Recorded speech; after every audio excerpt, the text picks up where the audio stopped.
स्वतंत्रता संघर्ष के साथ साथ एक संघर्ष एक तरफ भारत की स्वतंत्रता के लिए चल रहा था तो दूसरी तरफ उसके लिए, जिस भारत को स्वतंत्र करना है उस भारत के निर्माण के लिए। कई कभी लोग यह कहते हैं कि डॉक्टर बाबा साहब भीमराव अंबेडकर का सीधे सीधे स्वतंत्रता की लड़ाई में क्या योगदान है। बहुत बड़ा योगदान है। बहुत बड़ा योगदान यह है कि जिस भारत की स्वतंत्रता के लिए लड़ाई हो रही थी, जो राष्ट्रीय प्रश्न था, जो राष्ट्रीय चेतना थी, उस राष्ट्रीय प्रश्न, उस राष्ट्रीय चेतना को राष्ट्रीय बनाने में, उसे वास्तविक स्वरूप देने में, भारत को एक वास्तविक भारत बनाने में, भारत है और भारत क्या होना चाहिए, तो जो भारत था और जो भारत होना चाहिए स्वतंत्र होने के बाद, उस भारत की तस्वीर को गढ़ने में बाबा साहब भीमराव अंबेडकर जैसे लोगों की बहुत बड़ी भूमिका है। लिहाजा स्वतंत्रता संघर्ष में उनकी वह सबसे बड़ी भूमिका है। जिस भारत को आप आजाद करवाने की बात कर रहे हैं, उस भारत का नाप नक्शा गढ़ने में,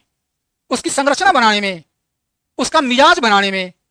उसके चरित्र के गठन में, वह भारत जिसकी हम कल्पना कर रहे हैं आजाद मुल्क के तौर पर, उस भारत का व्यवहार क्या होगा, वह भारत अपने समूहों के भीतर किस तरह से अपने आप को समाहित करेगा या उस भारत को लोग समाहित करेंगे, इसकी लड़ाई उन्होंने लड़ी। और स्वतंत्रता आंदोलन में यह उनकी एक शानदार भूमिका है, जो सीधे सीधे अंग्रेजी नेतृत्व से लड़ने वाले